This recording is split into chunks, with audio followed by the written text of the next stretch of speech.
Hi, I'm Sheila, and I'm here to help you be their parent. This episode is all about us as the adults in our kids' lives. There seems to have been a change happening in our culture that anyone or anything we disagree with is wrong and therefore must be challenged or ignored. It seems like we've gotten to the place that now it's all or nothing with everyone.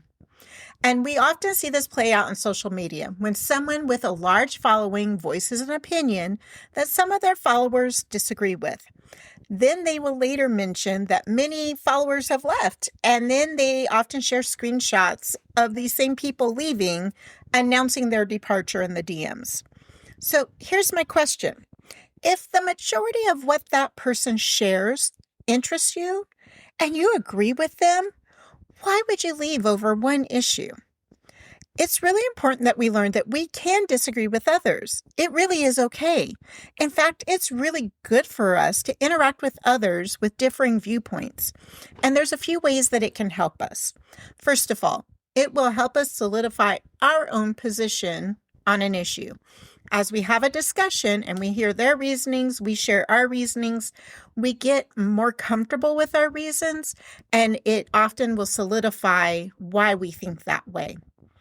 But on the flip side, it will also help us to better understand the other side's position and the why behind that position. And then the last reason is that in some instances, when we have this give and take, we might actually kind of start to move toward their way of thinking some, and they may come towards our way of thinking some, and it's a way that we can help to find some common ground between us. Honestly, I believe we all have way more in common than we are led to believe from everything we see online. This is why it is so important to talk to people in real life more than just on your device. It helps us remember that people around us are just that, people. When we start becoming keyboard warriors in the DMs, we get excited about the argument we think we won with our witty comment, or we see an influencer lose a bunch of followers and we celebrate, we are losing pieces of our own empathy and, if you will, our own humanness, because we're no longer seeing them as people. It's just something online. And that's just not okay.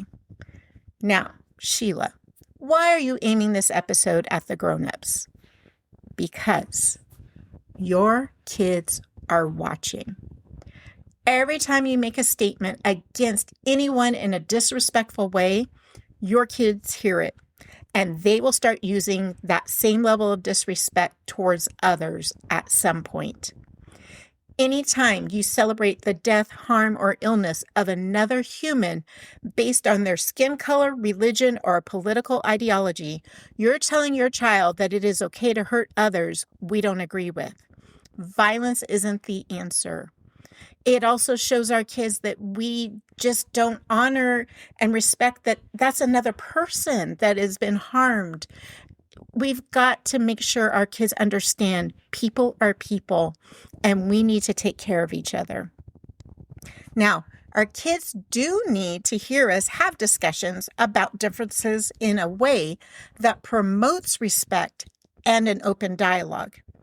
If I asked 100 parents to write their top 3 things they would want all parents to do for their children, I'm sure we would have 100 different lists. However, if we looked at them closely and had a discussion about why we chose each thing on our list, I'm sure we would come to the conclusion that most of us have the same heart towards parenting. We just come at it from different directions, and that is okay. So the next time you're frustrated by your favorite YouTuber, voice the frustration in a way that shows respect toward the person, but say what they did that is frustrating. When you hear about some decision that is made by your state or federal government that you greatly disagree with, make sure your kids understand the reason why you disagree and that they don't just hear you bashing the person. We need to find a way forward that allows for differences while still being respectful. This is so important for you to example to your children. You're their first and best teacher. Your kids need you to be the person that shows them how to navigate this journey called life. If you have any questions or need a sounding board, you can message me on Instagram at BeThereParent. And if you found this episode helpful, follow, set up automatic downloads, review, and share. I'd appreciate it.